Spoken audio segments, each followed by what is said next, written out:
Okay, so I was going to call this video Reminiscing Arguments from the 3rd Street Ministry years, or Reminiscing Arguments from the Santa Monica years, something like that. And so my channel started at the time, prior to 2011 or so, working with, around, Santa Monica 3rd Street Ministries.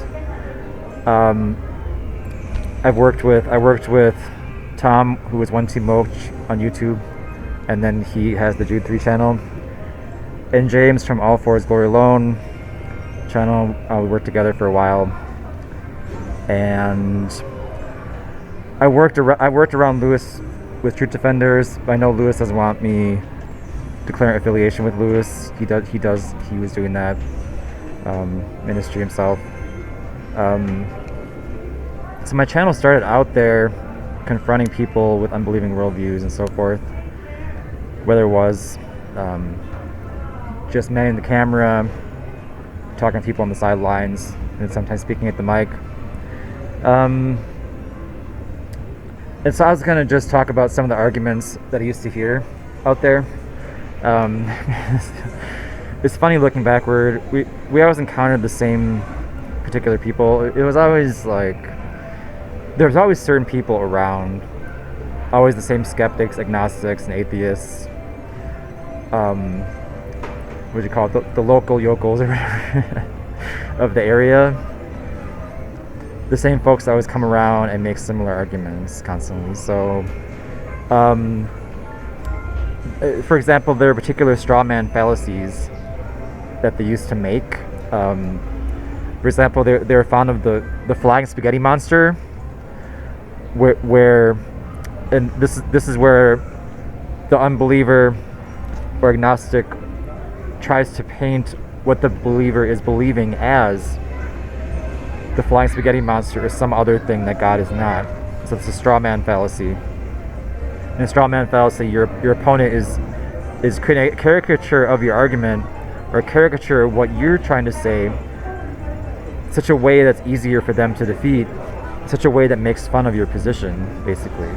It's not doing it perfectly. Obviously, we don't believe in a God who is a flying spaghetti monster.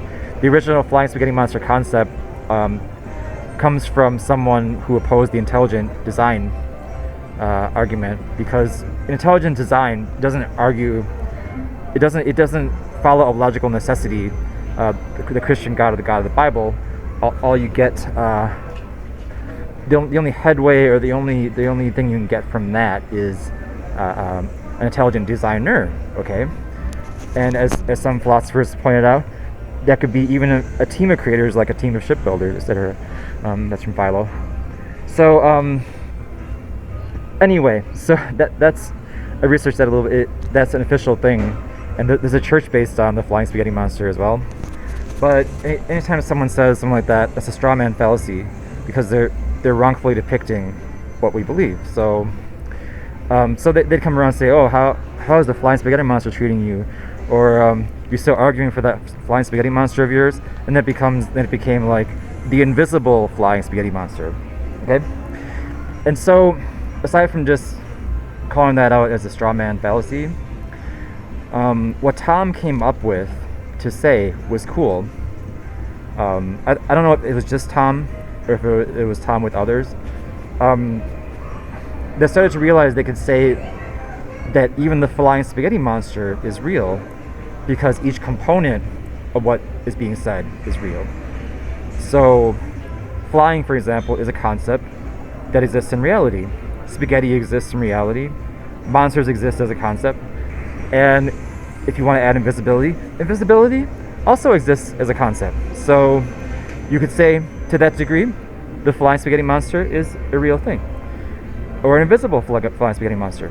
So the problem would be to put a monkey wrench into that.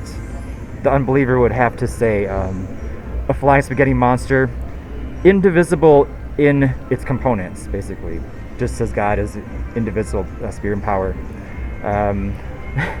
If you say a flying spaghetti monster indivisible in its components, then no longer can Tom or one of us say, or Christian could say, no longer can we say, we separate these components and say flying is real, spaghetti is real, etc. If it's indivisible in its components, we can't do that anymore. We just simply call it straw man fallacy. Now, many many people might not realize this if you follow like our different channels.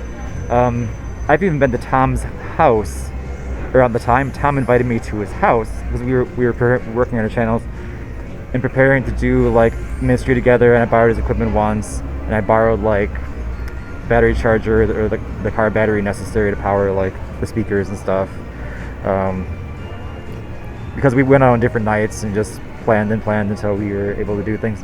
But anyway, like, so I went to his house, we talked, we chatted. I would stand there talking to him as he answered questions and comments and stuff, and I was at his house probably like 2 or 3 times. He's been to my house back at the time as well. That was around like 2010 or so, I think, around that time. So that's an interesting anecdote. He also was able to divine somehow at the time like my future problems. He was recommending like some kind of organic diet, or like being very careful with like my food intake and what kind of water, getting the most purified water imaginable, etc. As if he knew about the future problem that I would have, which turns out to be true. So that, you know, that's an interesting thing. And by the way, Mr. Tom there took my footage. The footage, that's the vegan hypocrisy video. That's actually my footage. It originated my channel. They're fun apologists. That was my footage with Lewis talking to the vegan girl. So I just thought that would be interesting. That'd be interesting to mention all that. What else was I gonna mention? Oh yeah, there's another similar straw man people kept saying at the time. Because we're all of us Calvinists. So Calvinists are often careful, in particular, about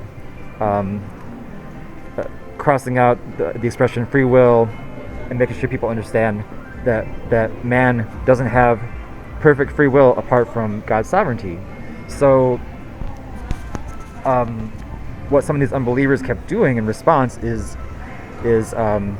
painting a straw man that we think we're supposed to be thinking that men are robots. And so it's like that one guy, captain or whatever, kept coming around and saying, "Oh, you guys think men are robots?" But that's a straw man. That's a straw man fallacy. So 8 minutes in here. Was there a different part I wanted to cover? There's more. I'll think of more to say later. I got people around me. It's making me feel weird. All right then.